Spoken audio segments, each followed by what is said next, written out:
Mercedes, with the demise of the ISIS caliphate, one of the key questions facing countries whose nationals have joined ISIS is their return, their de-radicalization, and their reintegration. The focus of your recent work is on women members of ISIS in Indonesia.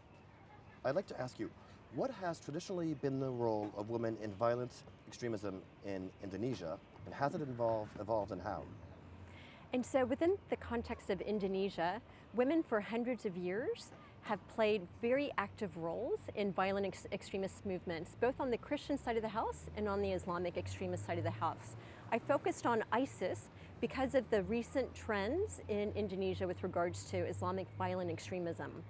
Now, historically, women would play behind the scenes roles with regards to sustainment of the organization, engaging in handicrafts to actually raise money for the groups, engaging in kinship alliance marriages. Now, because these roles were hidden or behind the scenes, the security and defense sector of Indonesia discounted these really important roles that women were playing and just focused on the combatants, traditionally the men. Now with ISIS, women are playing very active, visible roles.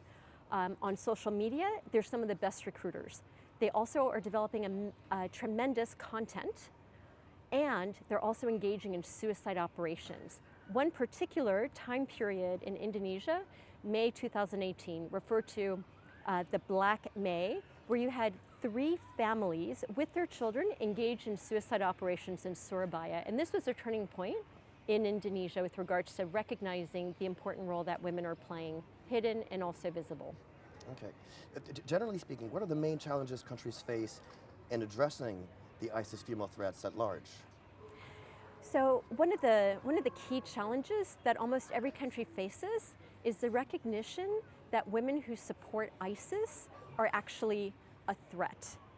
And this is where a traditional gender lens, where countries only want to think about men as combatants being a threat. They're really being challenged now with regards to recognizing that women can also be a threat. And so what that means is that they have to understand the motivations for women who are joining ISIS, and for those that are supporting ISIS, to understand what we say in the military, the tactics, techniques, and procedures, so that your counterterrorism strategy actually includes a female line of effort and how to address that threat. Okay, we'll come back to that in a few minutes. So, the research you're mentioning is a research on Indonesia's lessons learned in addressing the security threat from female ISIS supporters. Could you tell us quickly the kind of context and parameters of this research? So there were a variety of reasons that I focused on Indonesia with regards to the female ISIS threat. One, Indonesia is the largest Muslim country, largest Muslim democracy. Indonesia is also a non-permanent member of the UN Security Council. So they have a predominant role in being a role model with how they're going to address ISIS from a counterterrorism and a countering violent extremism threat. In addition, Indonesia is very much committed to UN peacekeeping operations. And the reason I mention that is that Indonesia is only going to meet its objectives by also training the women in its military and police. And the bottom line of my research underscored that the underutilized asset, the greatest underutilized asset that Indonesia has in countering the female ISIS threat, are the women in its law enforcement and defense sector. Because? Because in conservative Islam, which is what ISIS represents, there's a concept of murim. And what that means is that women do not interact with men who are not members of their close family.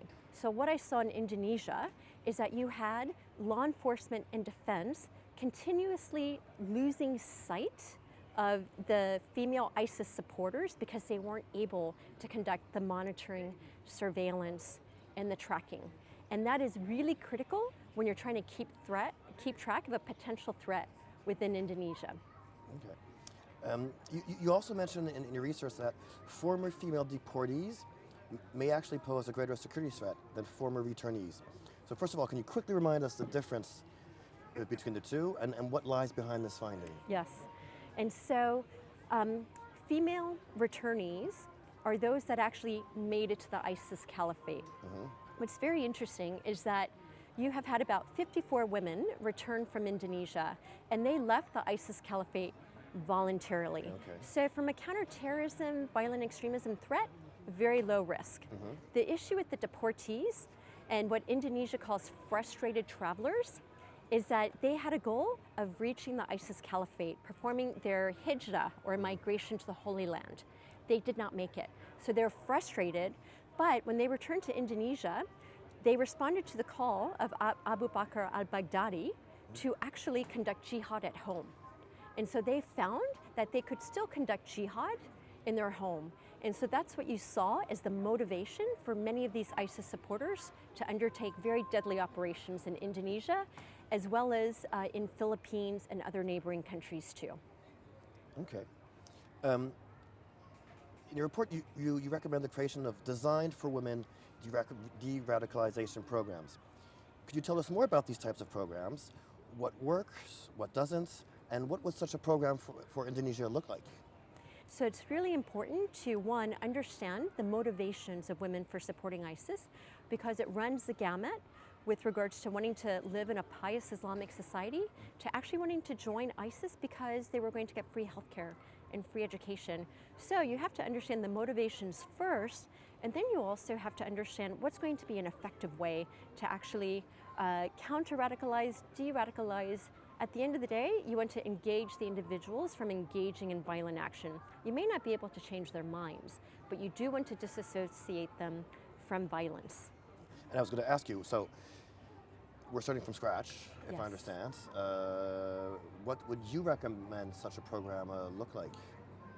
Well, within the context of Indonesia, it's really important that you first undertake an individual assessment of every individual, whether it's a male, whether it's a female, or a child, with regard to understanding what their state of radicalization is. Okay. And from that, then you need to determine how much counter-radicalization engagement do they require. So for example, we've found that female religious leaders can be very effective with regards to countering the arguments that ISIS has taken from the Quran in order to justify their actions.